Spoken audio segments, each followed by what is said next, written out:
कहीं दरकिनार नहीं कर सकते हैं। सीपी चौधरी को मंत्रिमंडल में जगह नहीं मिला, उसका फैक्टर जयराम महतो को बता रहे हैं। देखिए उसका फैक्टर उसका धन्यवाद। लेकिन ये हवा चल रहा है सोशल मीडिया में कि अमित महतो से जेबी कैसे से टिकट मांग रहे हैं। ये भाई लड़े हैं और दादा एक सवाल है, एक सवाल। अमित महतो गिरिडीह में जाके खुलेआम सपोर्ट करते हैं, रांची में क्यों सपोर्ट नहीं करते? नहीं, उस समय से उनका राहुल गांधी से बात होता भी है कि नहीं।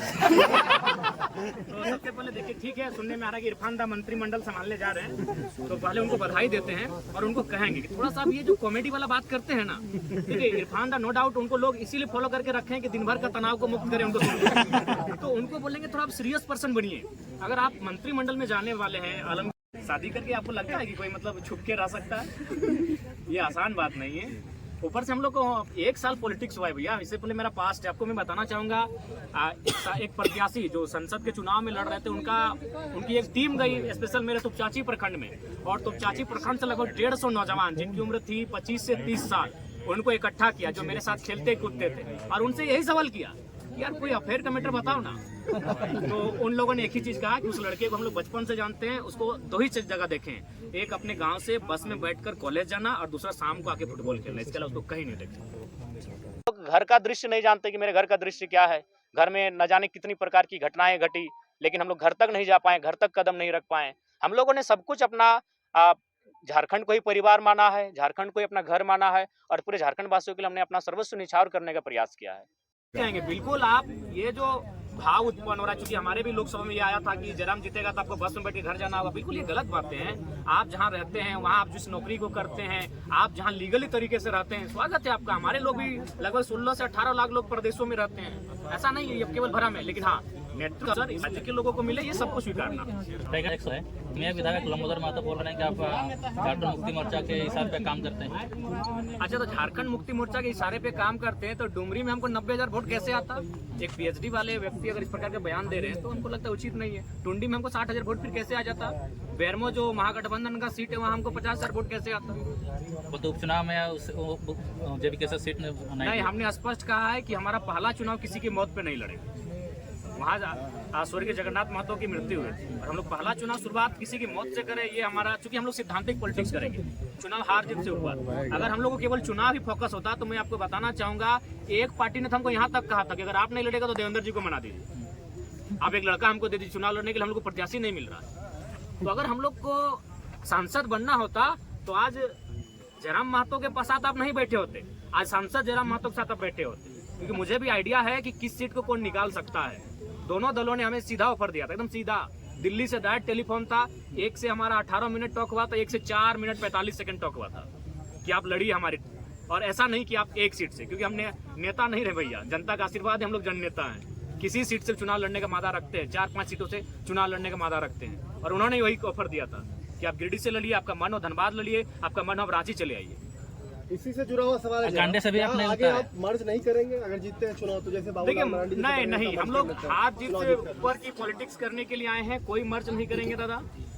पोस्ट अलायंस पर जनता के राय के बाद हम लोग सोचेंगे, लेकिन मर्ज कहीं नहीं होगा, क्योंकि हम लोग एक ऐसी पॉलिटिक्स कर रहे हैं कि जहां हम लोग रुकेंगे, आने वाली पीढ़ी वहां से स्टार्ट करेगी। देखिए, पहले बात, अभी गिरिडीह अभी भी आप जाके देखिए, आप देवेंद्र दा का जहाँ कैंपेन वहां जाके देखिए, आज भी लोग अपने घरों में चावल इकट्ठा करके रखे हैं, आज भी लोग अपने घरों में आलू और प्याज इकट्ठा करके रखे हैं। उस विश्वास का कत्ल नहीं होगा दादा। चुनाव हार जाएंगे, क्या होगा?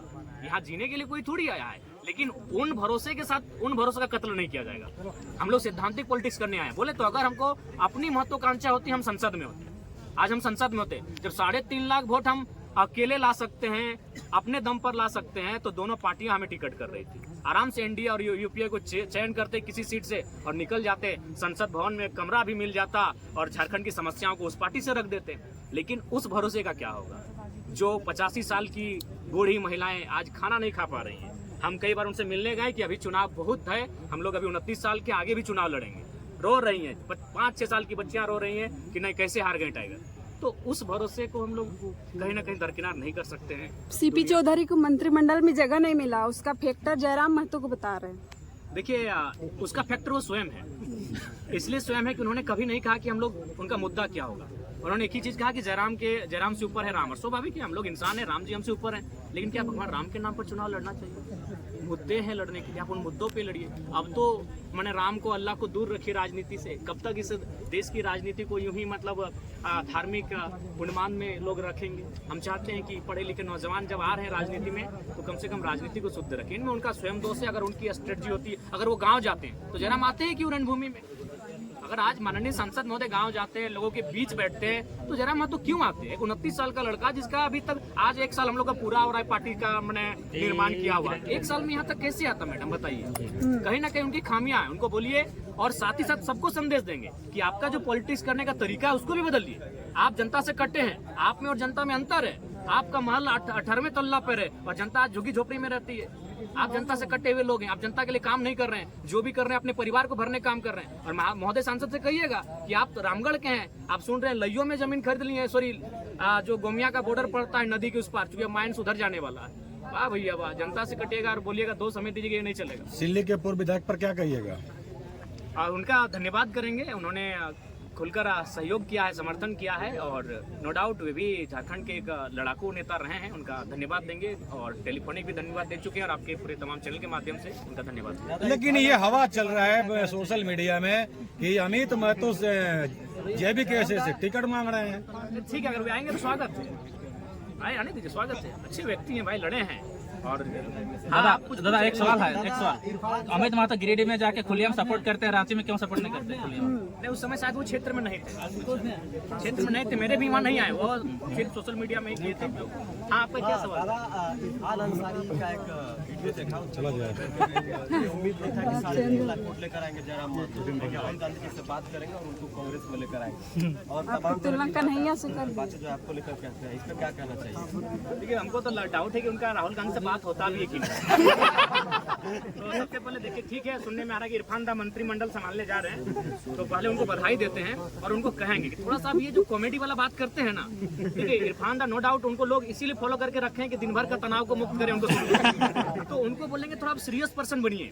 अगर आप मंत्रिमंडल में जाने वाले हैं आलमगीर आलम के स्थान पर, तो आपका विषय क्या होगा? अगर आपको नहीं मालूम है तो मैं आपको विषय देता हूँ। आपका सबसे पहला विषय होगा कि जामताड़ा को साइबर क्राइम के धब्बे से मुक्त कराइए, सबसे बड़ा विषय आपका होगा। आपका दूसरा विषय होगा कि जामताड़ा की स्थिति देखिएगा, जामताड़ा के 95% जो पेशेंट होते हैं वो धनबाद आते हैं इलाज करने के लिए, और आप बतौलेबाजी करते हैं। आप रणधीर सिंह के साथ बतौलेबाजी करते हैं, तो कभी भानु प्रताप शाही से, तो कभी निशिकांत दुबे से। ठीक है, कटाक्ष कीजिए, लेकिन जो जेन्युइन समस्या है, जो गंभीर समस्या, उन पे बात कीजिए, उन पे काम कीजिए, उन पे रोड मैप तैयार कीजिए। तो उनको हमारा ये संदेश रहेगा। आपको टिकट दिलवा रहे हैं?